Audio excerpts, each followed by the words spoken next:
कांप रहे हैं। मेरे हाथों में शस्त्र उठाने की शक्ति नहीं। मेरा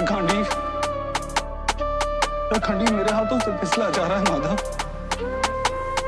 मुझे केवल भयानक विनाश दिखाई दे रहा है, केवल भयानक विनाश।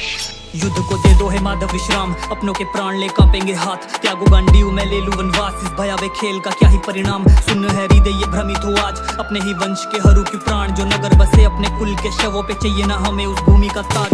उधर बाण लगा पितामह को और पीड़ा की चीख यहाँ मेरी ही होगी। उधर लहू बहाता श्री का संग पर आज भी मेरी बहेगी। गुरु द्रोण जिन्होंने हर ज्ञान दिया, अपने शिष्यों में सर्वोत्तम स्थान दिया। जिनसे सीखा प्रत्यंचा चढ़ाना तलवार, कोई कैसे उन आगे उठेगी।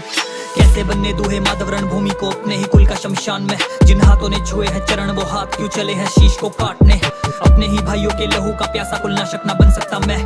दृश्य भयानक की कल्पना मात्र से लगी है आत्मा कांपने। हो रहा लाखों चीता का आभास, सुनूं विधवाओं का मरण विलाप। दिख रहा बुझा घरों का चिराग, कानों में आ रही माओ की पुकार। लहू ही लहू है भूमि गुलाल, कटे हैं शीश जो लगी कतार। भाई ही भाई को रहा उजाड़, युद्ध ये कर सकता माधव मैं ना, माधव मैं ना कर सकता पापी ये युद्ध।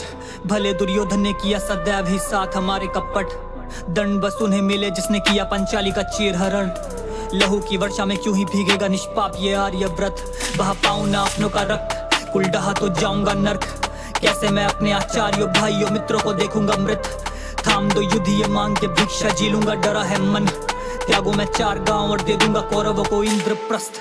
हे केशव मैं क्या ही करूं मुझे कुछ तो बताओ, मोह छलावे से मुझे बचाओ। मरीचिका में ये धसे है नेत्र, गिरा जा रहा हूं उठ भी ना पाऊं। गुरु मेरे मेरी बुद्धि है भ्रम में मार्गदर्शी, मुझे मार्ग दिखाओ। शरण में आया तुम्हारी है माधव, क्या सही गलत मेरा भेद मिटाओ। अपने ही कुल के मरण से कैसे हो धर्म स्थापित, शीत इन स्वरों में काफी। अपने ही हाथों से अपनों के प्राण हर चीता में अग्नि ना दूं मैं कदापि। राह दो स्वामी क्या अनुचित और उचित पड़ा है भ्रम मेरा ही। ज्ञान की ज्योति जलाओ है माधव सारथी भगवन मेरे चक्रधारी।